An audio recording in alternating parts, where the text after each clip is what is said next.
Anybody that's had their eye on the channel knows how obsessed I am with The Sopranos. That's one of the reasons why it was such a thrill that Lynn Sigler and Robert Iler, Meadow and AJ Soprano, came in to Jim Norton and Sam Roberts, the morning show that I do on SiriusXM Monday through Friday on Channel 103 to talk about their new podcast, Not Today, Pal, but also to give us all kinds of stories about really growing up on The Sopranos. It was so cool. They're some of my favorite guests we've ever had. So I thought you might also like to see that appearance. At what point do you get sick of it? Like, even though you love it and it's something you did that was so great, at what point do you like, all right, like I want to talk about other stuff? I got diarrhea. I love talking about diarrhea. I can talk about that all day. Yeah, I was doing like a charity event one time with Max Casella, who was on Doogie Howser, and he was on Sopranos, and like somebody came up to him and was like, "Oh man, I love Doogie Howser," and the guy's wife was like, "Hey, come on, like he doesn't want to hear that," and the guy was like, "That's why I have a home." Like, Yeah. he's like, "Just go ahead." Like and that like kind of switched something for me where I was like, "Yeah, that's the reason why like I have, you know, like I'm not 40 and living with my mom potentially, like, you know what I mean?" It's so yeah, I never get sick of. Not that I don't get sick of talking about it, but I never am like bothered to talk about it. Yeah. And, you know, a lot of our podcasts, not a lot of it, but there's always a segment that, you know, just pokes fun at the fact of how little we actually know about Sopranos. Yeah, I've never watched it, like, and she's never seen all of it. She's seen like half, right? So they'll quiz us with fairly simple questions that we usually get wrong. And people get so mad that we don't know. Like, like, really, really mad. And like, how could you not know the name of the boat? Like, I didn't watch the show. I don't know, you know? They're like, you were on the boat. I don't know. Like, I didn't read the side of it. What do you want me to tell you? So your memories of that show are so obviously so different because you were on it. But like you like when you think of the show, you're thinking of the camera looking at you and craft services and all the stuff that was like kind of wrapped around it, as opposed to seeing it as a finished work. So yeah, I kind of get why you wouldn't know all the ins and outs of it, because why would you want to watch yourself? It's just uncomfortable. Yeah, I mean, I don't remember most things that people ask me about the show, which is also great. Like, when people want to talk to me about the show, it's a great thing to be like, I don't know. You know, like I can't. When and you like, genuinely don't know. Yeah, right. And, you know, when they're like, we're not brushing him off. We just cannot have a conversation about it. Like episode 70, when he said this, what did he mean? I'm like, I don't even know.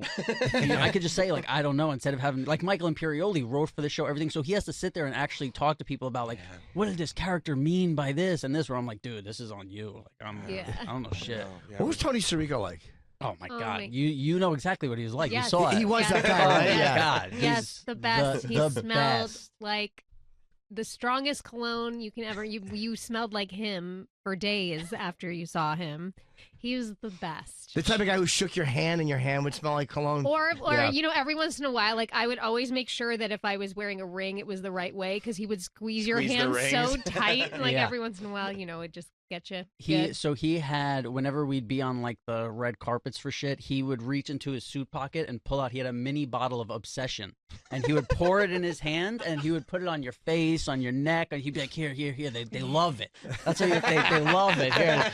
Oh my! So you'd get in a car with him, and just the whole car would just smell like Obsession. That's such a pleasant smell too. In high school, my favorite cologne was Obsession by Calvin Klein. So. Yeah, there's a lot of like memories that come flooding back when you get that scent. Yeah, it's one thing to be like welcoming. It's another thing to actually cologne people. That's right. No, put this on. Yeah. It's an aggressive move. It is aggressive. That only he could get away with. Right.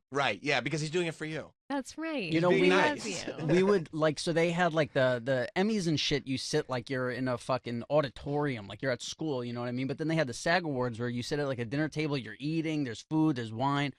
And I remember at like the first one we ever went to, he lit a cigarette at the fucking SAG Awards. Yeah, he lit a cigarette, and like security came over and was like, "What are you doing?" He wasn't putting it out either. Like he was like, "What are you?" He's like, "Yeah, I'll hold it down." Like I was holding it under the table. It was you're sitting next to like Richard Dreyfuss, you know what I mean? People were looking at you like, this guy's fucking smoking," but he did time. Like I know, he was the real deal. Right. Yeah. I do love people that smoke in public in inappropriate places, just because it's become such a social faux pas. But when we had Andrew Dice Clay in here, he's the only person that's come into the radio studio and just started chain smoking. And we're like, you can't. And he was like, get me an ashtray. All right. That was 2015. No one smokes indoors anymore. They haven't for 15 years. Right. All the other shows started complaining because It's going through the vents. Yeah, the ducks go to all the other studios. They're like, why does it smell like cigarette smoke in here? But like, what are you? If you want to tell them to stop, nobody go ahead. volunteered. No. Yeah. Yeah, that's a very old school attitude. Like Dice used to smoke in the airports. Power move. It's It a is power move. It is. Yeah. He would go Because to you the- know you're not supposed to. He would smoke in an 100%. airport, and if they said something, he would say, "Oh, we got permission from the mayor." He would say, and people would just I'm believe going to it. use that. I We like got that permission one. from the mayor. Yeah. There's also something about deep down just wanting to get kicked out of places. You know what I Right. mean? Of being like, oh, Uh-huh. you're going to kick me out? Great. Great. Right. Like, Yeah. you know, it's fucking 6 a.m. Kick me out. Kick me out. You know? Yeah. Were you guys ever afraid you weren't going to get picked up, like in between seasons 1 and 2, maybe, or did you know immediately this is here for as long as we No. want it? Yeah, it was always kind of that vibe. It was more of like, how much longer does David want to do this? To the point where he had a meeting with all of us, where we thought we were filming the last season, and brought us all in and said, I'm going to do 8 more, which is when there was like the 6 Oh, yes. Yeah. or whatever. We were in the middle of filming 6A and thought that was going to be it. And he called us in and said, would you guys want to do more? And I think, Rob, you were the one that was like, you had me at hello, like, no problem. I don't 'Cause think he- any of us are going to say no. He came in like it was like a real serious thing, and he's like, "Listen, I've been thinking about it. You know, would you want to?" And I was like, "Dude, you had like the second you walked in the, Yeah, we're all yeah. like, let's What? fucking." Can you know. imagine if someone's like, I'm ready to Yeah, move on. like if one person was like, you know, it's been fun, but Yeah. you know, Dave, I think it's time. I think you're done. I do wish there was one person who hadn't done the last 8 episodes because they thought it had run its course. Yeah, well, they were Right, doing yeah. a play somewhere. Yeah. They had another show that got canceled after a season or something. Tony That's right. Sirico used to go up to writers and be like, "Yeah, there's only one rule around here. Like, I don't go." You know? Like, and he would really like their first day. He would grab him and be like, I don't know if David told you yet, but there's no part of the script where it's even a question Yeah. of am I coming back? Like, And didn't they say he wouldn't let them write him in as a snitch? That's one thing he wouldn't do as somebody who had turned. He said that he wouldn't let them write him in. I don't know that, but that sounds like something that could have happened. And there for was sure. one scene where they had to mess up his hair, and it was like the biggest Yeah. deal. Like He was unhappy about it. You could not touch because there's like hair people, and sometimes Sure. when they're new, they didn't know that you're not supposed to touch his hair, and they would come over to like, and he would. He freak- did his own hair. and he was the biggest sweetheart ever. Yes. But he would just if somebody touched his hair, it was like He hated it. his masterpiece. You know. It was probably Pine Barrens. Remember that? Remember his Yes. hair was like Yes. all over the place on the Exactly. sides? Exactly. And you guys, I need to get asked about the last episode all the time. So I only want to ask you, when you got the script, did the script read exactly as we saw it, or was there anything different, or was it ambiguous the way it was in the script? Yeah, Or they shoot it differently than the script? It made it seem like, well, I wasn't there the day that they were shooting the inside of whole scenes. It was a whole separate day that they shot all the stuff with me in the parallel parking. But I don't remember it saying like cut to black, or I think it was more of just like a fade or how you would normally end a scene. That's how I thought it was going to be, because when we watched it at a screening, I remember I was sitting next to Dominic Chianese, and we both turned around like, what happened? We thought the projector went out, like everybody else thought their cable went out. Yeah. Right. So I was wondering if they had like not a false ending, but did they revert? Did you guys get full scripts or only your parts? We got By full the scripts, end- but they also put out different scripts just in case someone found, Yeah. because like a lot of times it's like, oh, you would leave your Sure. script in a jacket, and then the wardrobe would sell that jacket for like $10 to Goodwill, and somebody would grab it and be like, holy shit, this is the last scene of the fucking Yeah, Sopranos. and the or whatever. sides, I think by the end, like the sides were always collected, and then scripts were watermarked. I feel Numbered like with your the last number. season we only got the pages we were in. It was getting more locked down by the end. I was for sure. partying so hard then, man. I don't know. Like I remember. Yeah, it was a crazy. You always brought it to work, though. You never. Oh, I you never- never brought that side of your life. But I remember there sport. was a time where one time David also like took us into a meeting, and he was like, I want to take a year off. Like, do you remember? And he was like, I Yeah. just want to take a year to do that. And like everybody was like, okay, cool. And then when he kind of got up and left, and everyone was like, oh my God, like Edie was like, what am I going to do? Should I do a play? And Lorraine was like, what am I going to work on this? And I was like, you guys are fucking nuts. Like, you're thinking about what you're going to work on? We got a year off and we know we're coming back? Yeah. Like, I was like, I'm fucking, let's go over to the bar. Like, I'm like, I want to hang out with my friend. You know, probably because psychologically I missed all that shit. You know, I started in the business when I was 6 years old. Right. So it's like all I wanted to do was hang out with my friends, you know? Yeah, so you already have money. You got guaranteed more money coming in. That's right. So you just got a year to hang out. Yeah, that's what I heard. Plus they'll let you in anywhere. Yeah. Everybody else heard, so what are you guys going to work on for the next year? Which is like, just crazy. Absolutely nothing. Me and you, Dave, we're taking a year off. Yeah. Would you ever get fucked up at work? Like, would you ever, like, whatever you would do in the trailer? So I had one of my buddies was we became such good friends with like everybody who worked on the crew and everything. And one of my buddies, who was a PA, had a bottle of Jaeger in the hair and makeup trailer, and it was like the second we would wrap, it was just like bank. But it was the only time it really interfered with work was on my 21st birthday when I went to Vegas and I came back with no voice, and they were like, yeah, like I showed up to work and I was like, and they're like, yeah, we have to film, we have to like reschedule this day. And then another time we were filming was that Long Island?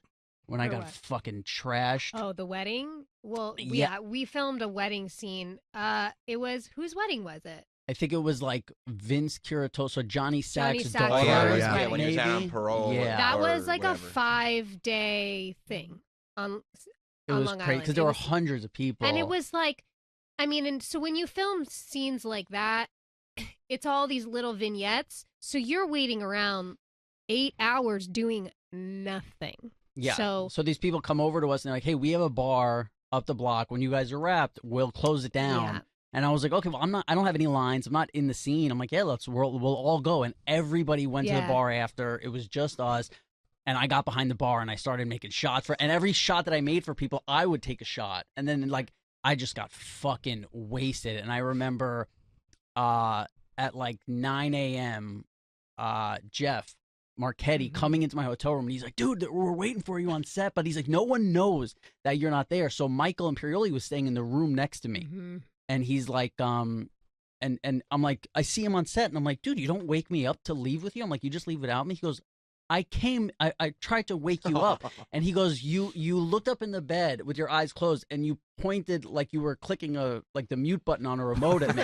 and he's like, and you wouldn't get up, you just went back to sleep. And I was like, oh, my bad. Like, I was like, that's not cool. But luckily, like, they were filming so much stuff that no one knew I wasn't there. Yeah. You know, So you got away with one, yeah.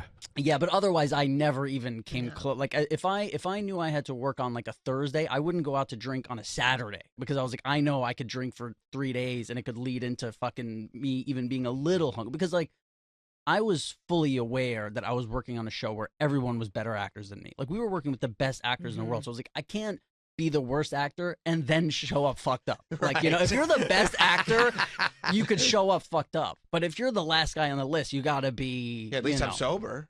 Yeah. I know my lines, dude. Like, you know, that was what, you know, I thought I could bring. Was that moment like a specific moment where you're like, oh, okay, I can't even tempt fate on this. Like, I can't get caught not being at a scene. Like, I got one free.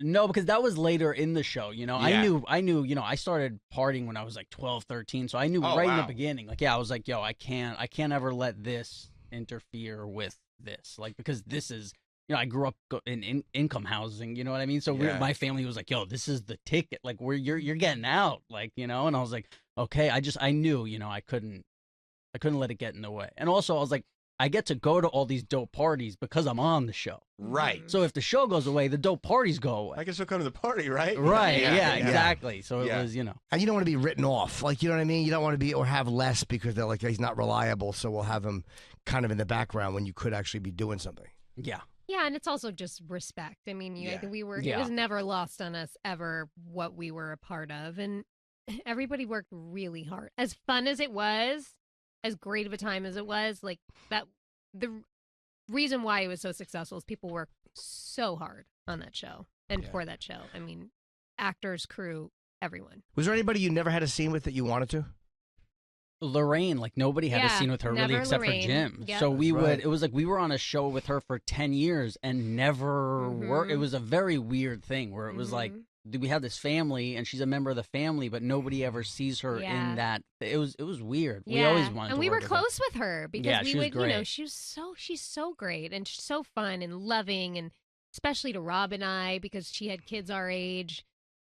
So yeah, Lorraine was one, and then when we would have like really cool guest stars like Jon Favreau, like I was like, you know, he came to the table read, but I was like, oh man, it would be so cool to be in a scene with him. Yeah. How long does it take your eyebrows to grow back in after they shave them?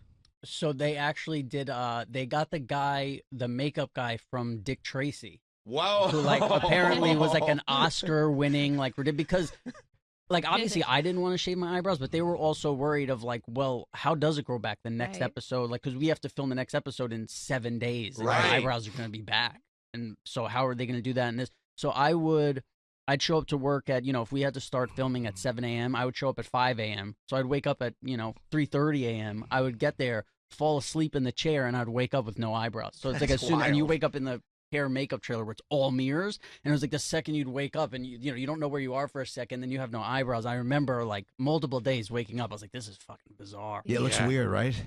Yeah. How long do they take to grow back?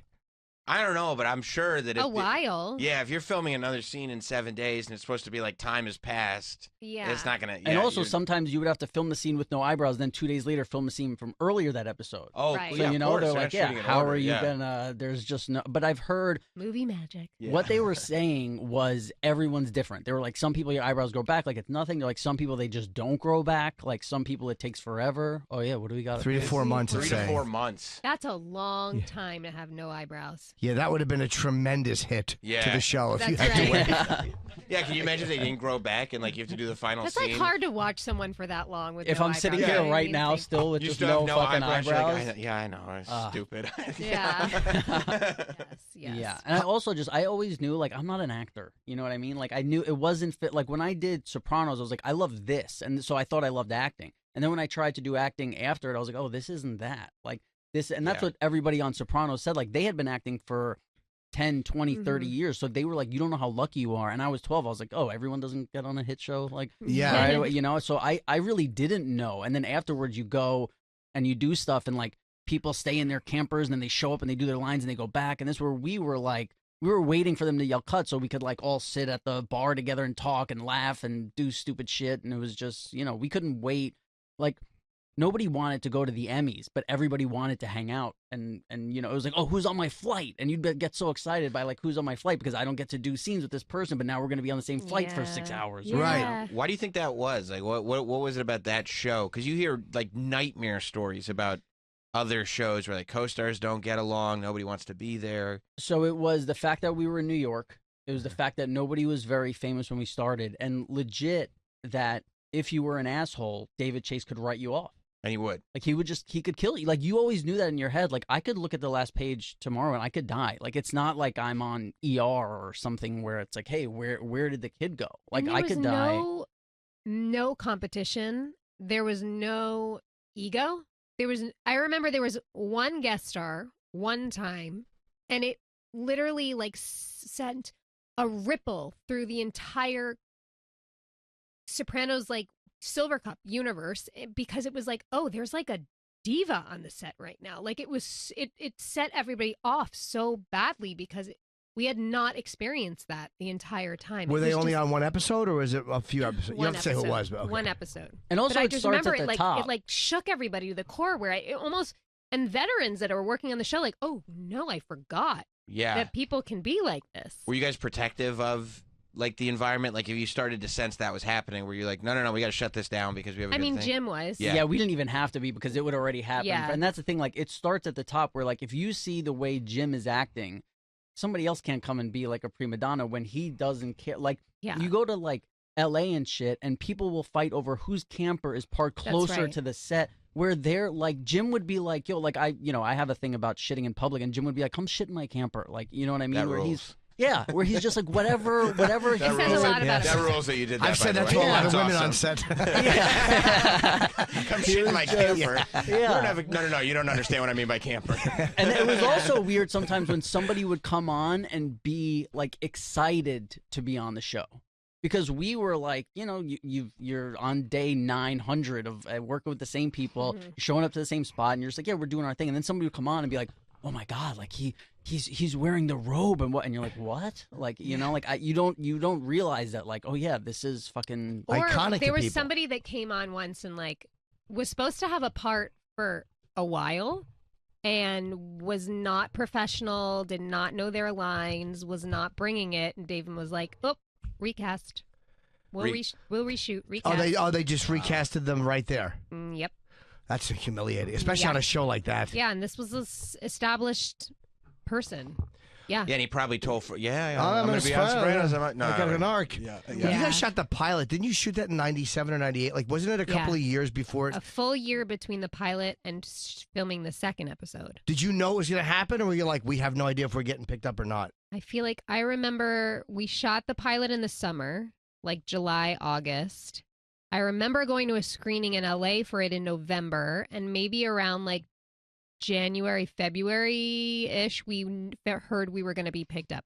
I mean, HBO was like a new network per se, like as far as original programming, Right. because it used to be the movie channel.